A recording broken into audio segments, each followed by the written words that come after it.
So exome sequencing and genome sequencing, they have databases available.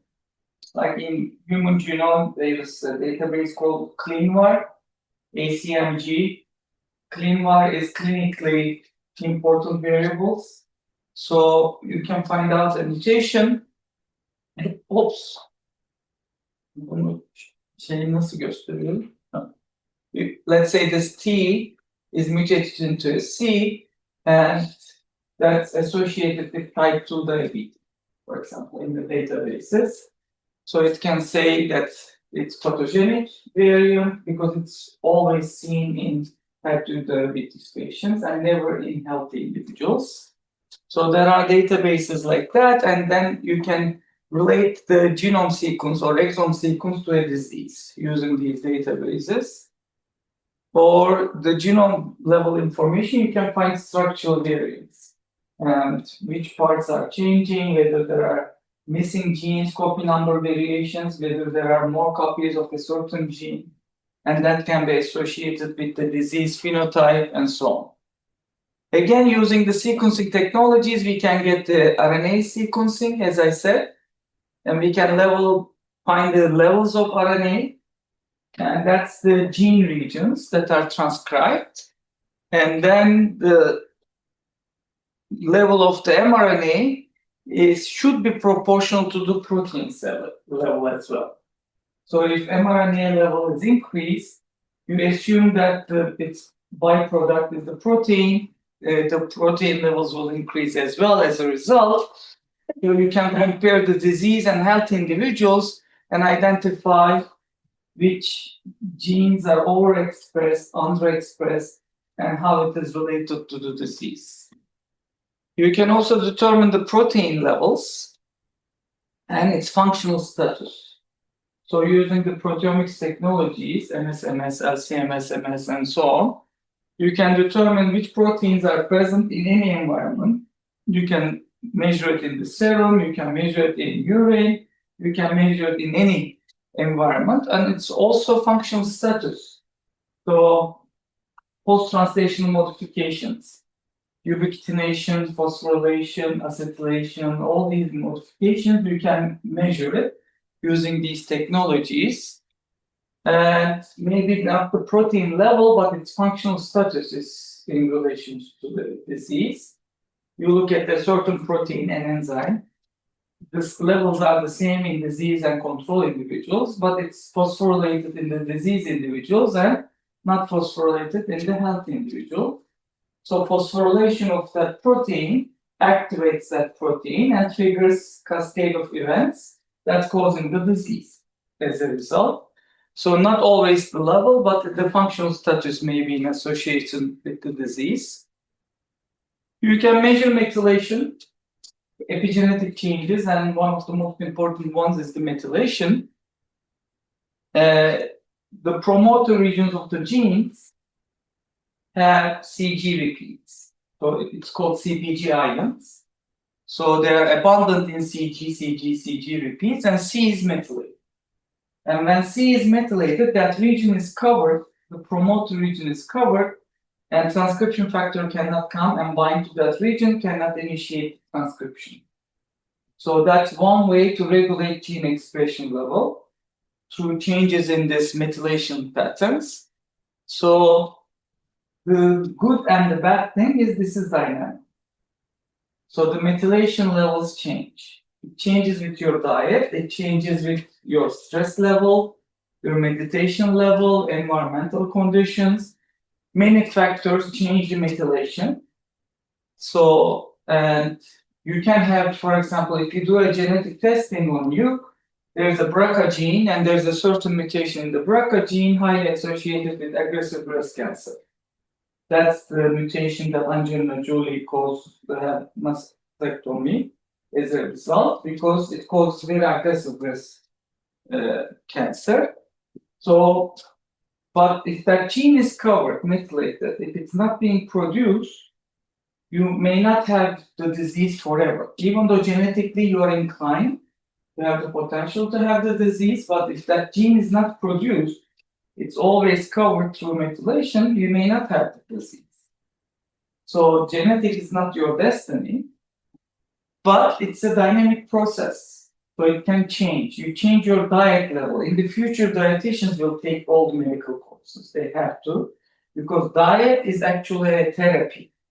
So by changing your diet, you're changing your phenotype, you're changing the methylation patterns. And the genes that were not expressed are being expressed, and so on.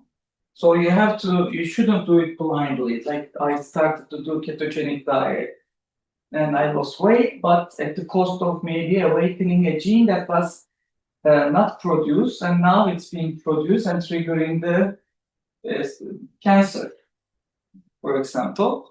So you may hear, especially in certain types of cancer, it's epigenetic-driven cancers, that you hear that the person had a tragic event, like lost the child in a traffic accident, 1 year later developed cancer. That's methylation, actually. They had the potential to develop cancer, it was not being produced, and after the methylation changes, it starts being produced. Together with other changes, it can trigger the disease mechanism. So you have to know the methylation pattern of your organism, which genes are being produced, which genes are not being produced, to be able to see what genes are triggered as a result of these environmental changes and other types of stress conditions. Actually, now we are starting a project. This is a very new topic, together with Aquaculture from pathology. During the brain tumor surgery, they do the methylation pattern and decide how much they should take the tumor away. So there is a strong evidence that if there's a certain methylation pattern, it can metastasize easily, so you can take a bigger portion of the brain. If you have different methylation pattern, then you can take a very local part of the brain during the surgery. So this is approved by FDA now, and we are starting a similar project in Turkey. We will be sequencing the tumor during the surgery and using nanopore technology and look at the methylation patterns, and based on that, the surgeon will decide how much of the tumor peripheral that we need to remove and so on. So this will be more and more in our daily practice, the methylation, and it plays a very key role in disease development and the phenotype determination. There are other epigenetic factors, but this is the major one that's detectable by sequencing technologies. Microbiome, they live with us. We are more microorganisms than human cells in our body. And luckily, in most of the part, we live in harmony with them. They help us with several bodily functions. And it's a symbiotic relationship. We give them a place to live, and the temperature and the food and everything. And in return, they help us with many functions in our body. So you have to determine their sequence to be able to understand the relationship. We know that they play a key role, especially in drug response. So the therapy response, it plays a very key role. It can modify the drug. These bacteria can modify the drug, and it's ineffective as a result of this modification. Or it can trigger expression of ABC transporters. And the drug comes in and it's flushed out automatically as a resistance mechanism. There are several mechanisms these microorganisms can trigger, so they play a key role. We had a recent paper last year on epilepsy. So valproic acid is given as the first line of treatment to children with absence epilepsy. And if they have a bacteria called Fusobacterium nucleatum in their gut, they don't respond to valproic acid. So first you have to get rid of this bacteria, then give valproic acid, or you should give the second line of treatment. So they play a very major role in drug response and also developing certain types of diseases. So you have to measure their level, and for that we are using the sequencing technology as well. So you have all this information plus medical information. We are all being watched by our clock, our phones, our sleep quality, how many steps we are taking, and so on. We are all being measured. So there are wearable sensors. We are getting information from them. There's clinical data that's coming in from them. So when you have this much information, it's beyond the capacity of an individual to process all this data and understand what's happening to that individual, what are the risks and so on. For that, we use machine learning. It's an AI technique that's used to design and train software algorithms to learn and act on all types of data. So supervised, unsupervised, semi-supervised reinforcement learning techniques. The major ones is unsupervised and supervised. In unsupervised, you don't have the class information. Based on the things that you are measuring, you're grouping individuals that show similar pattern to each other. So these individuals have similar expression patterns of certain genes, similar post-translational modifications in certain proteins, similar microbiome levels, similar clinical data, sleep quality data, and all these things. So you can group those individuals together, then find out what's common for all of them, then assign a label. So find similar individuals to each other, and then what's common for all of them. You try to determine. And for this, I always give the same example. So you try to identify Galatasaray fans and Fenerbahçe fans. So then you're hoping that certain metrics can give you information. So you look at the education levels, they're almost the same. You look at the income level, they're almost the same. You look at many parameters, they're almost the same. But when you look at the IQ level, the ones that have IQ around 180 are Galatasaray fans, and IQ around 70 is Fenerbahçe fans. So that you can say, okay, IQ I can use, but it's a distribution. There are few Fenerbahçe fans that have high IQ as well. So you can look at the EQ at the same time. And so individuals with high IQ and EQ are Galatasaray fans, and moderate ones are the Fenerbahçe fans. You can say. Beşiktaş. We don't even count Beşiktaş. So these features are important features to group them together.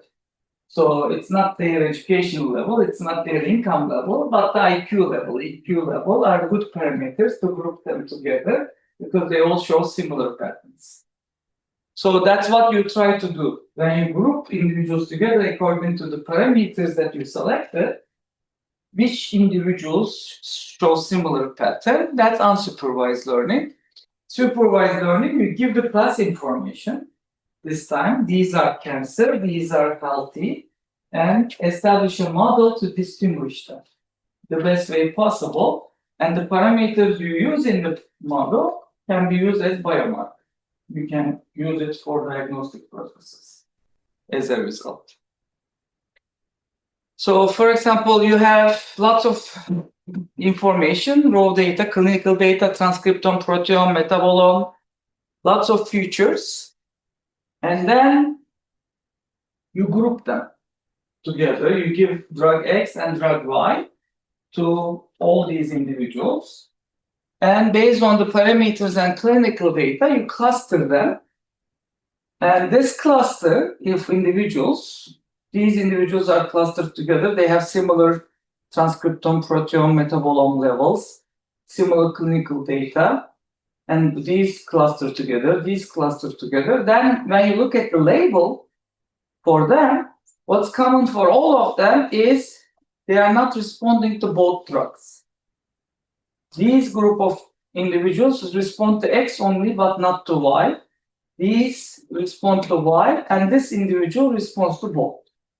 So if you end up with clusters like this, then that means the parameters you used in this clustering can be used for predicting the therapy response, which drug that they will respond to as a result. So if this is the type of clustering you get, it's perfect. So all of them are non-responders, all of them are only X, then you can put a label right away, and you can use these parameters as a biomarker to determine whether they will respond to a certain drug or not. Or you can get models like this using the GWAS data, blood data, liver data, heart rate, all the other types of things. And the pathway information, which gene is triggering which gene, and what's the response as a result, whether there is an activation or inhibition of certain pathways within the cell. You put all this information and then give a risk score. So based on this information, the model that you built says this individual has 10% risk of developing the disease, this individual has 17% risk, and so on. This is the modeling aspect, the supervised learning aspect. But these models, if it's a black box model, it has no place in medicine. If it says this person has 70% possibility of developing colon cancer, that means nothing to the clinician. Okay, it's a high risk, but why? Because they need to know why to be able to treat that person or avoid the risks. So for that, there's a new area called explainable AI. That's the hottest topic right now.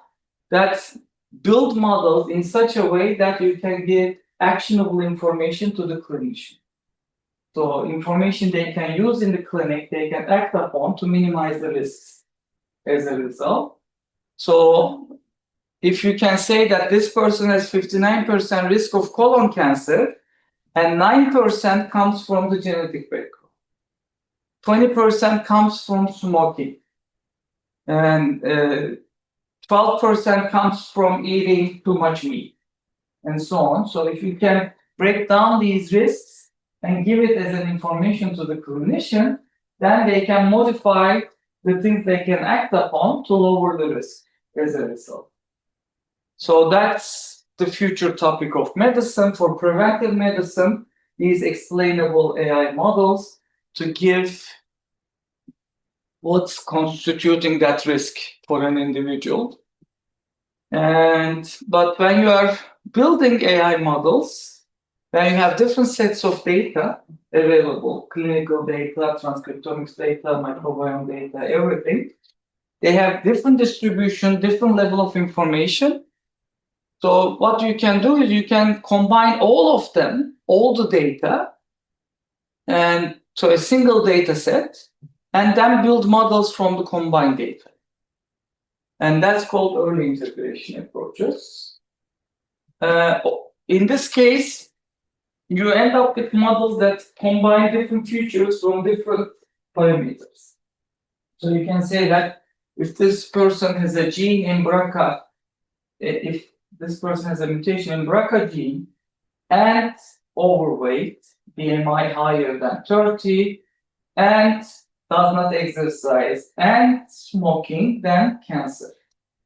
So you have to go through these combining different features, and that doesn't mean much to the clinician. So because it's combining the lifestyle information with genetic information, with transcriptome information all together in a decision tree.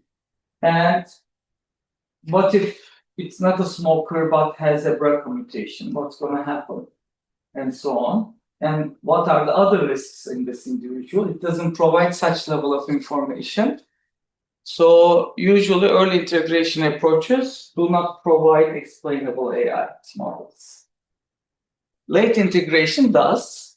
In late integration, you build a model for different data sets, and that also takes into account their distribution. So their distributions within the same data set, it's the same. So you don't have an additional variable that you have to deal with.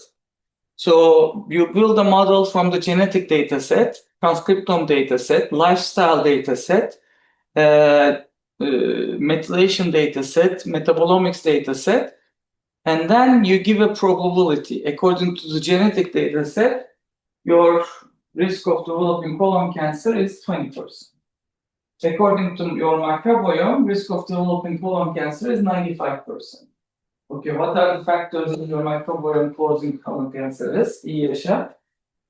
And then you say, okay, overexpression of Fusobacterium nucleatum, overexpression of Prevotella copri, overpresence, and so on. Okay, then I have to lower these bacteria to lower my risk in microbiome. How can I modify microbiome to lower the levels of this bacteria and so on? That's actionable, actually.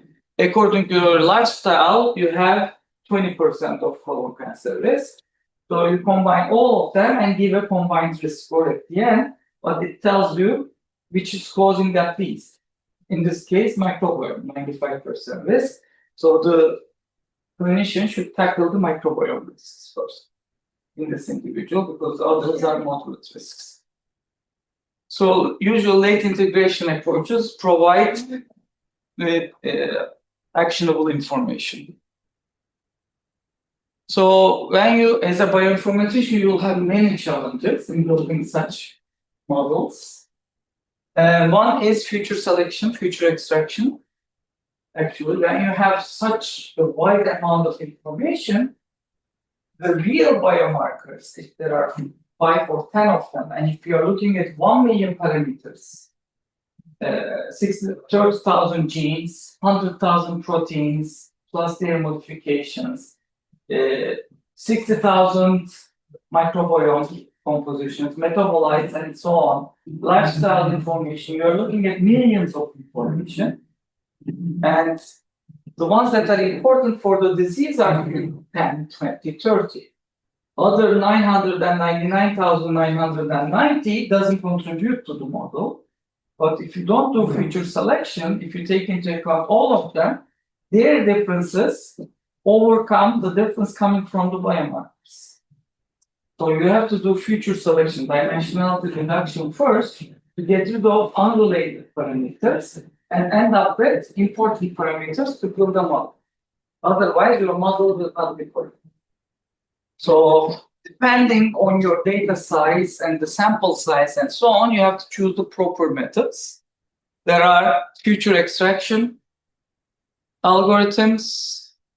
There are feature selection algorithms. Feature selection is usually how much they contribute to classification activities. So there are wrapper approaches and so on. So in this case, in feature extraction, you can do the basic one, linear approaches, principal component analysis, independent component analysis, MOPA, and so on. Or the basic one is hypothesis testing. You look at the distribution of the parameter between the disease individuals and healthy individuals, how much they contribute. Or you look at the variance of the data. Across different individuals, if it's not varying much, it cannot be used to distinguish healthy individuals and disease individuals because the expression levels are almost identical. So it's not a biomarker. There is no difference between different groups of individuals. So there are different approaches that you can use, linear approaches, nonlinear approaches for feature extraction and different feature selection algorithms. You have to choose the correct one to choose depending on your parameters, the things that you're measuring, their distribution, and the sample sizes that you're dealing with. That's one challenge. The second challenge is heterogeneous data. As Semih said, you have clinical data, you have 1-0 data, you have blood pressure data, continuous data, you have different levels of data, transcriptome data, proteomics data, microbiome data. They all have different distributions, different backgrounds.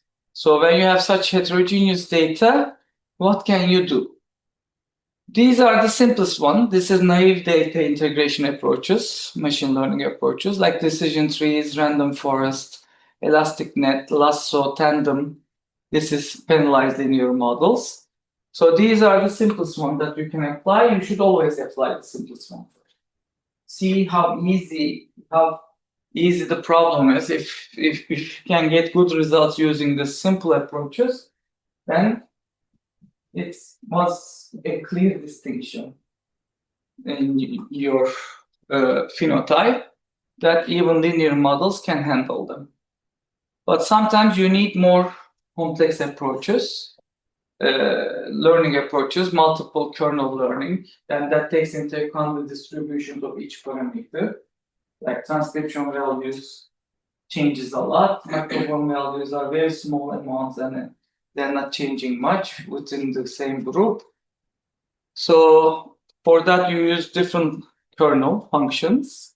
You can use graph and networks and subspace clustering approaches, deep learning approaches, depending on the size of the data available. So you have to choose the proper method as a bioinformatician, and you have to learn all of them very well. There are courses that are offered, and Semih can teach you some of them as well. He is employing most of them. If you have small amount of information in one group, but lots of information in a related group, you can do transfer learning. He is the expert for transfer learning now. You can learn from the big data and transfer it to the small data where there is limited information. So there are different approaches you can use. Missing data is another issue that you have to deal with, especially in clinical studies. If you have a time course study, the patient comes the 3-month visit, skips the 6-month visit, and comes on the 9th-month visit. Because the patient skipped the 6-month visit, you cannot cancel that patient completely. So you have to find a value for that to be able to use that patient's data. So there will be lots of missing data. In that case, you have to choose the proper method to replace the missing data. You can do single imputation. These are regression imputations, k-nearest neighbor imputations, and so on. For example, you have a missing data on the 6th month, but you have the data on the 3rd month and the 9th month, and there's another patient very similar to your patient has the information on the 6th month.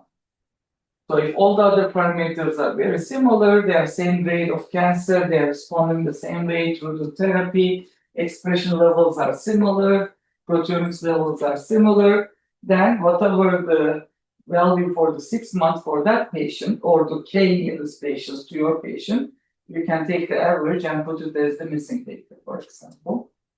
So there are maximum likelihood techniques.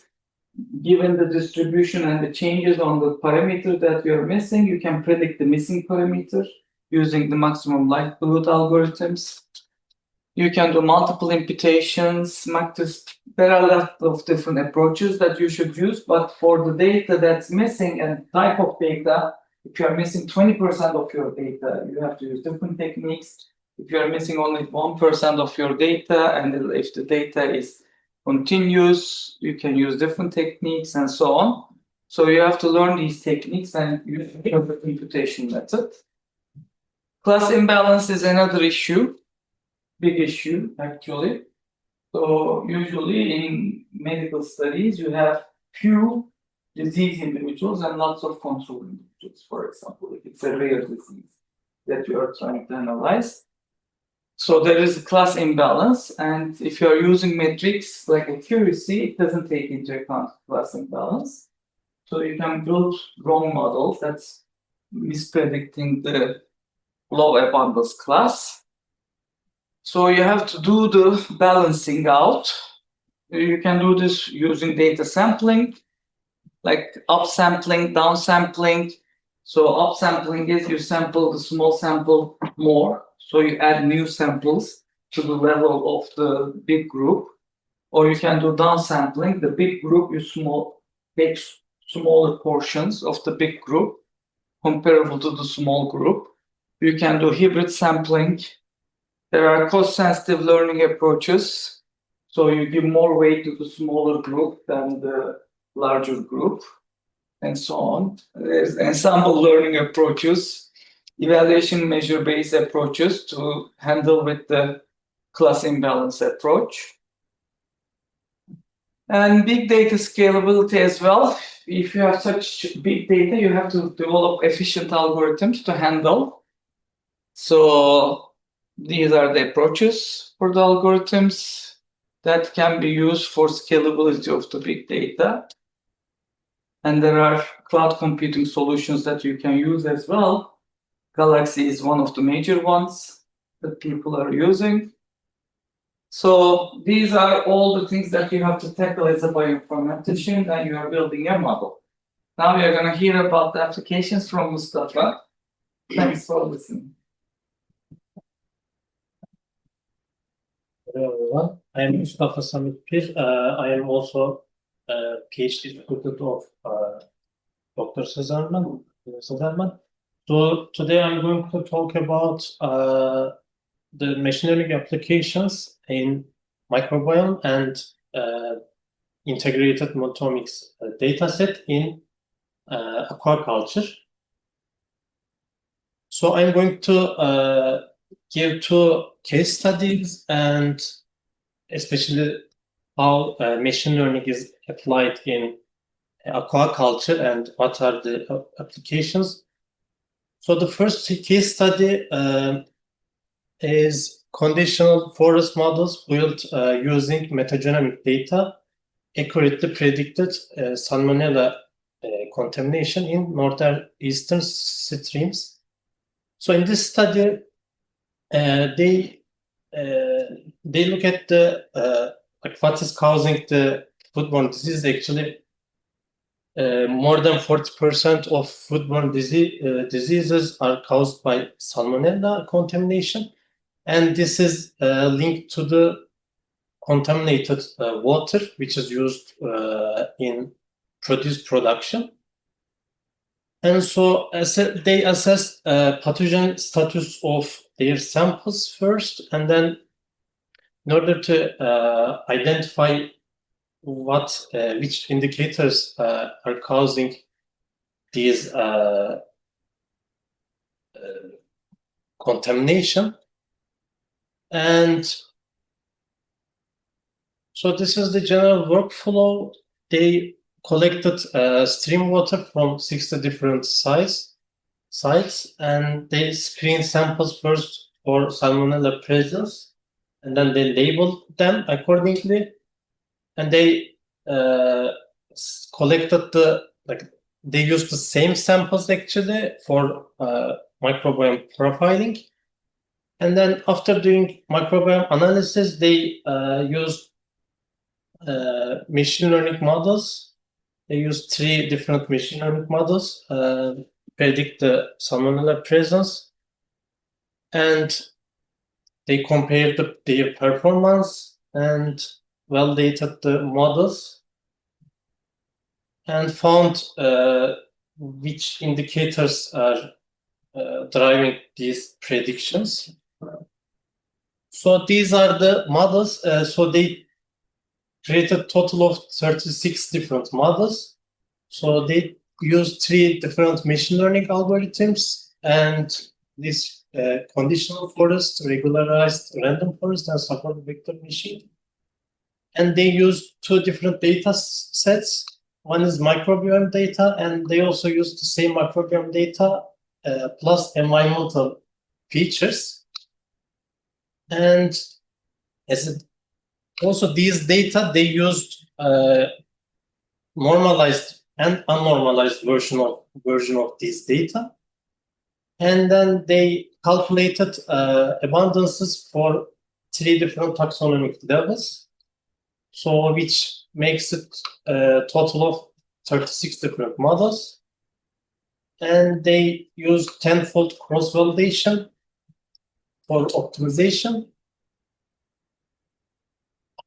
So first, they look at the overall microbiome composition, and they check if it is associated with salmonella contamination. And they found that there is no actually association in the overall microbiome composition. So these each points actually indicates a sample. So they look at if like the whole microbiome composition can be enough for separating these based on the disease, like based on if salmonella contamination is or not. And as you can see, there is no such distinction. And then they compared their models. So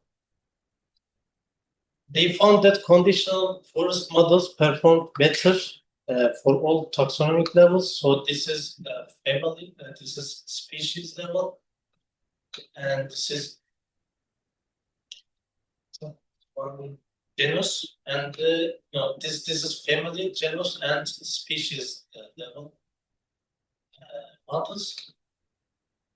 And they found that especially the best performance are obtained in species level, as you can see here.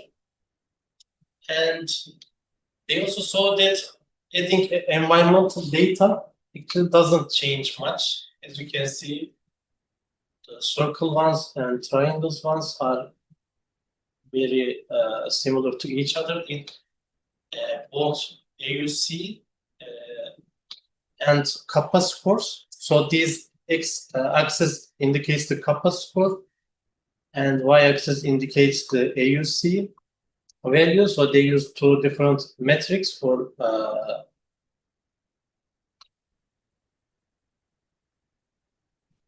the performance. And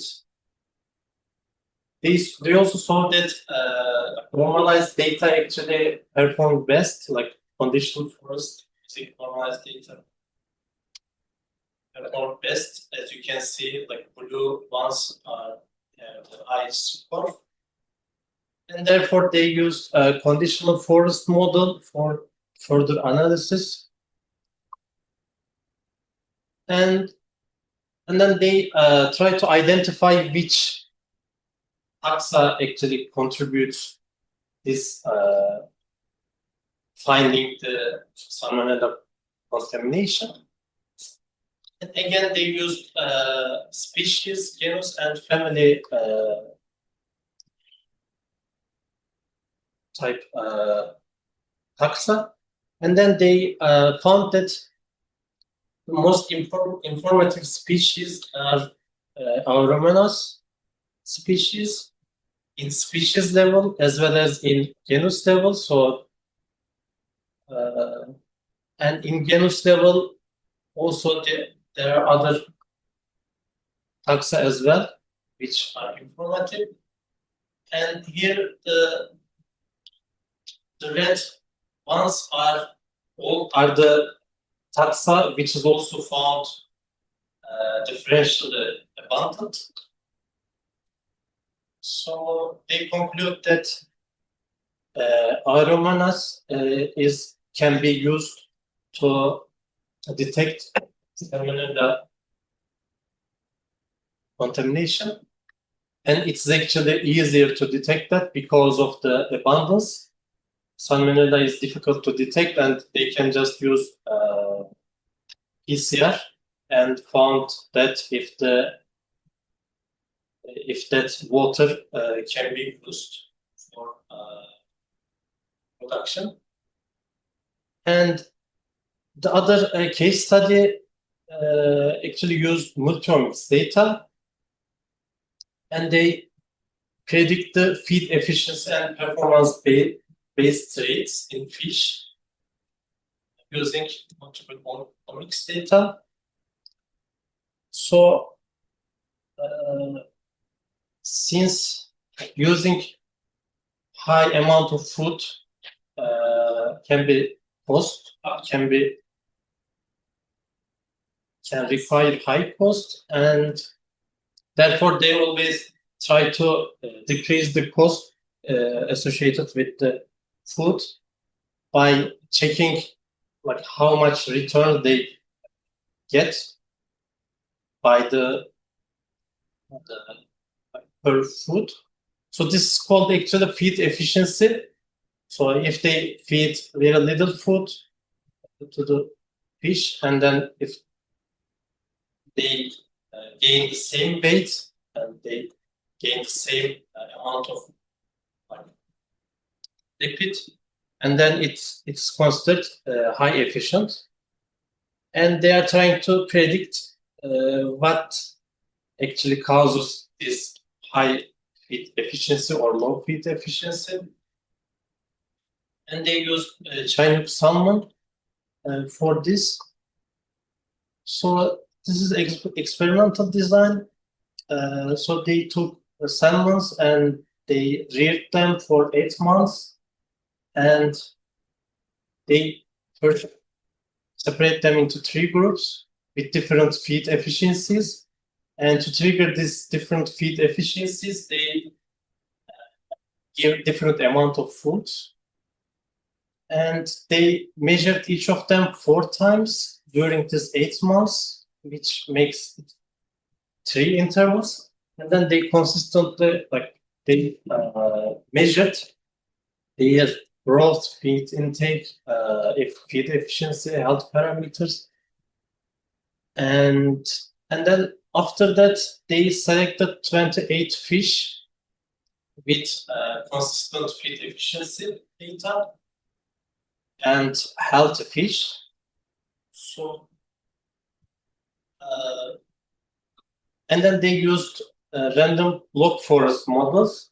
So first they get omic data from those fish. They get microbiome data, lipidome, proteome, metabolome, and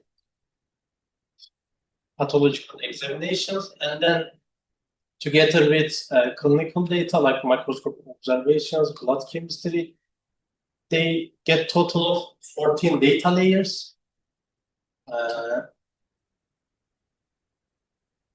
And then they applied block forest. So block forest is a bit different than random forest. So in the random forest, the features are selected by random.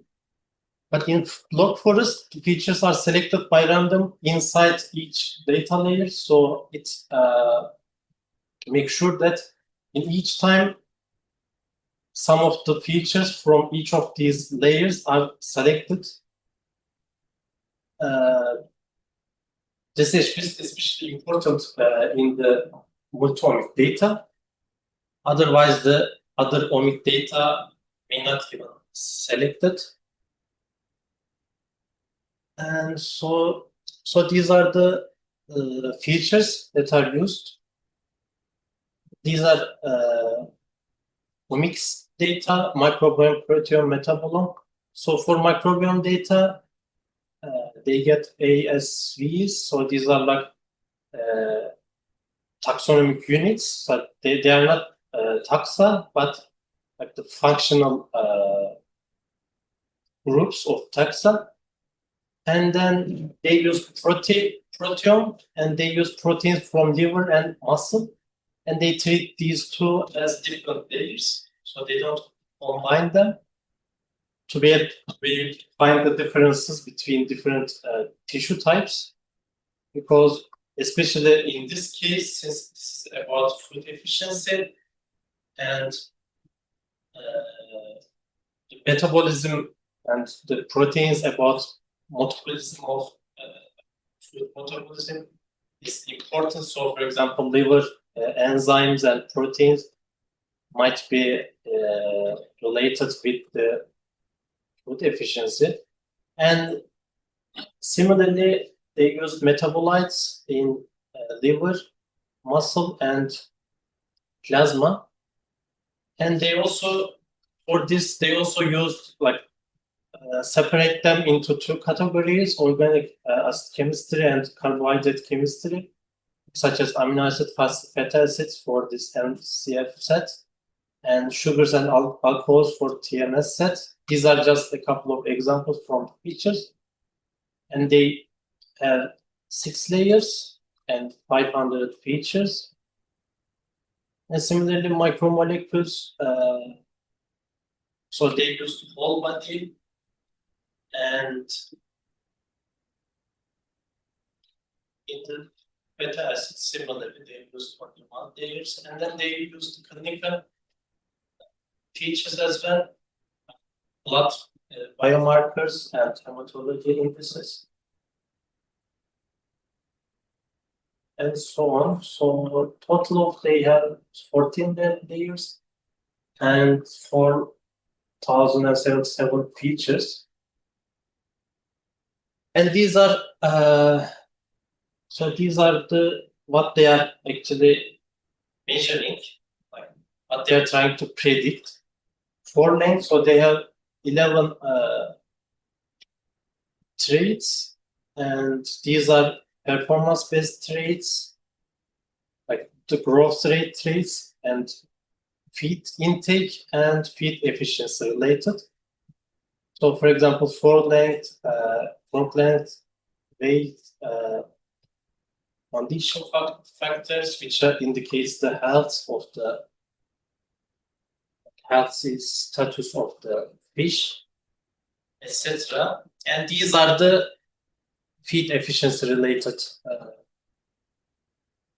traits, and like these are actually similar, but they have different calculations.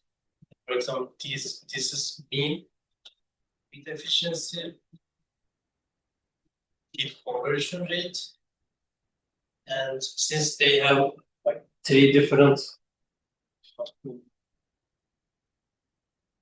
so here they are measured by 3 intervals, for example. So these are mean, and these are the last intervals. And they did concordance analysis to see if any of these features are associated with each other. So they tried to find similar ones, similar omic types, and they saw that plasma metabolomics and muscle metabolomics are similar, most similar ones actually. Here you can see that the bold ones are significant, similar ones.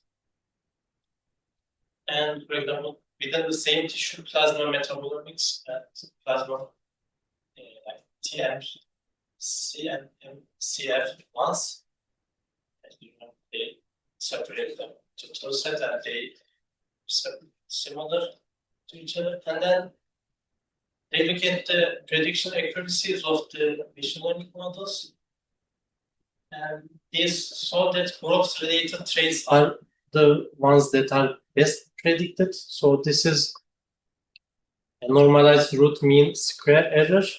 So the less is better, indicates better. And but since the growth rate traits are actually easy to calculate, like they can just measure the fish, so they may not seem to be very important in this case, but actually they can find what contributes to these traits, what contributes to fish to be larger or smaller, for example. And in that regard, it's important. And feed efficiency measures showing moderate and high variance. As you can see, these are the ones. And then they look at the contribution of each layer to these predictions. For each trait, they look at which kind of, like which layer contributed the most. So most liver proteomics contribute most cases. For example, in the microbiome case, it has meaningful contribution in feed efficiency, as you can see here. So compared to the other ones, in feed efficiency, it has more contribution. And proteomics and metabolomics have the most contribution. And for feed efficiency, all body lipid composition actually contributes to most. You can see here, these are the ones. And here you can see that sum of ranks actually, so this shows like which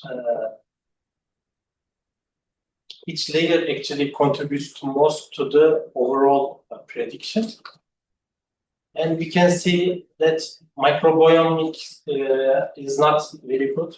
The lowest score means the most contribution, because if they consistently rank 1, for example, their sum of ranks will be very low. So this score contributes to this. And then we can see that the overall one, so when we combine all of the data, has the best actually results. So that means that integration of these data sets improve the predictions. And lastly, they look at the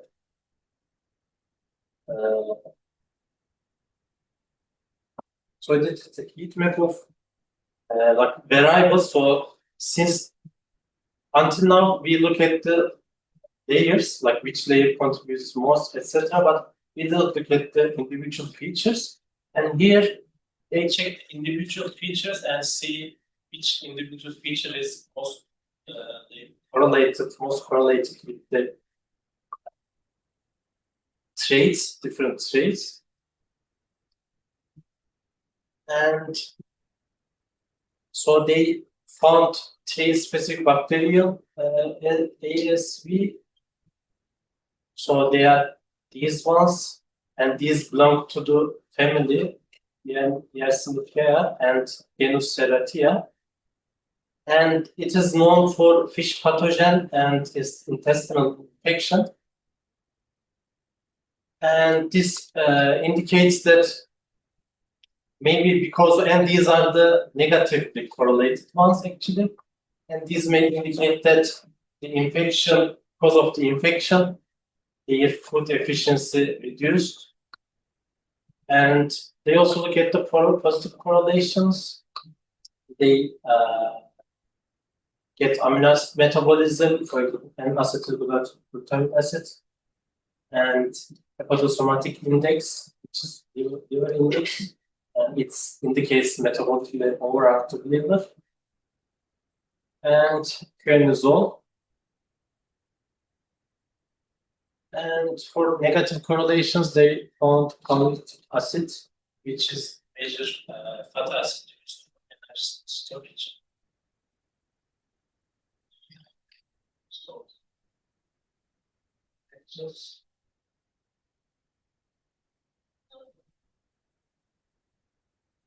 can we use the same model for our data as well? Can we use this model for our data? Other thing? Yeah, for other data. Again, if we use the same model for our data instead of their data. So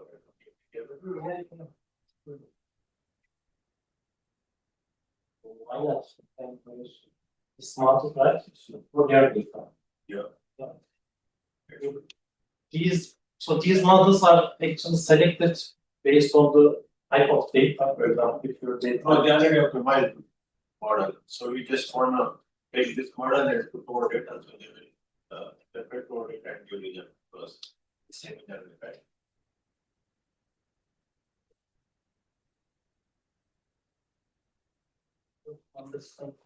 No, I mean they optimize this model, right?